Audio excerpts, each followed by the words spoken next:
Oh, it's horrible. I'm going to be replaced. He's already brought them in. It's only a matter of time now. How many times have you said this now? Gordon, you're not going to be replaced.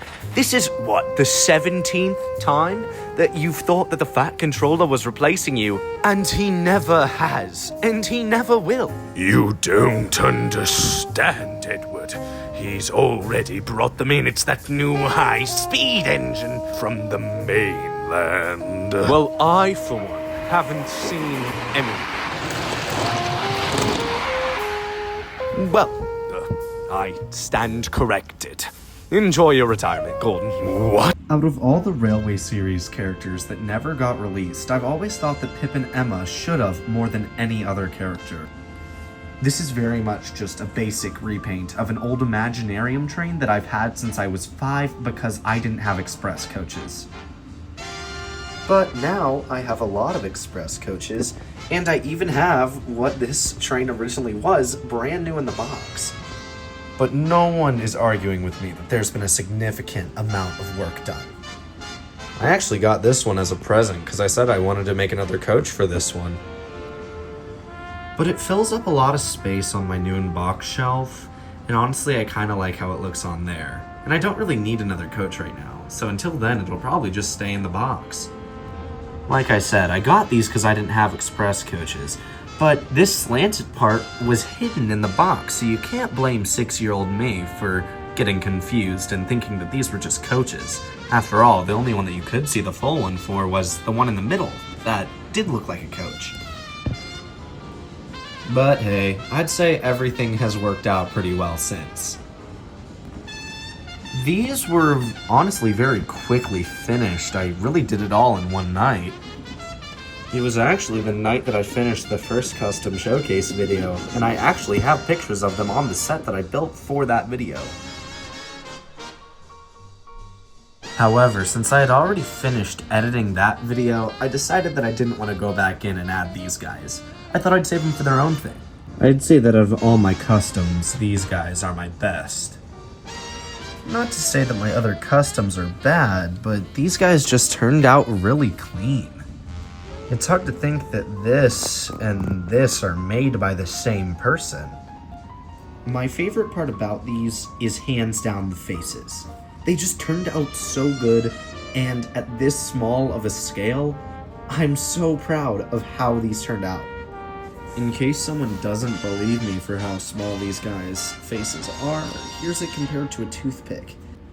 I accidentally messed up when doing the face for the first time, and when I rubbed it out, it makes Pip look like he's got some stubble. The windshield wiper is from the original toy, and I thought I'd keep it because I'd have to add another one if I painted over it, and that seemed like a lot of work. Plus, this one just fits the model really well. The windows and lining are actually done from paper that was cut and glued on. It's held up pretty well, unlike some of the paint. Yeah, these guys definitely need a few touch-ups. I painted Emma in a gloss coat, and honestly, I'd say that's helped the paint hold up really well. And no, these aren't sprayed. This is actually just brushed on Elmer's clear glue. It gives all of my customs a bit of a shine, and it makes them feel like a genuine wooden railway toy. This is not your video. Get out of here. That doesn't look like Thomas. Much better.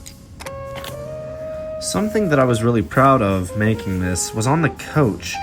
The windows are just one long bar of construction paper with lines drawn on it.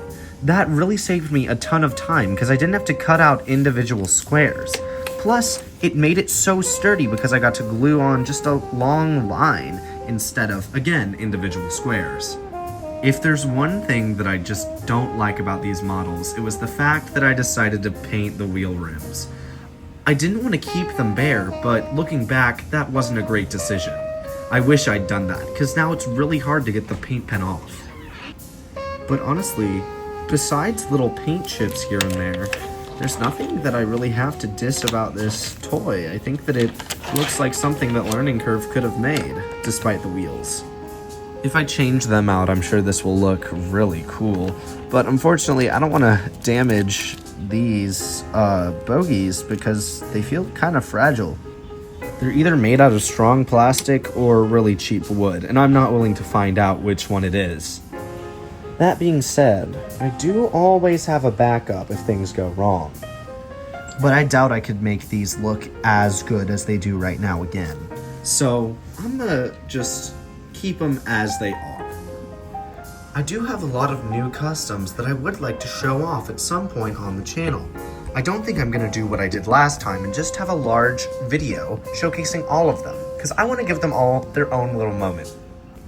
That being said, I'd love to hear your guys' thoughts of what you'd love to see next. Let me know in the comments below, and I'll try to respond to as many comments as I can.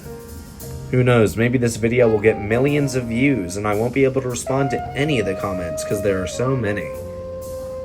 That'll probably never happen, but hey, I can dream. These guys are definitely one of my favorite models that I've ever made, and I will hold them in high regard for a long time. But yeah, that's all that I really have to say. If you aren't subscribed already, go ahead and do that. It really helps out the channel. We're so close to 850 subscribers. We're only one away. Anyway, I hope you enjoyed the video, and I'll see you in the next one. This is Nate the Great, signing out.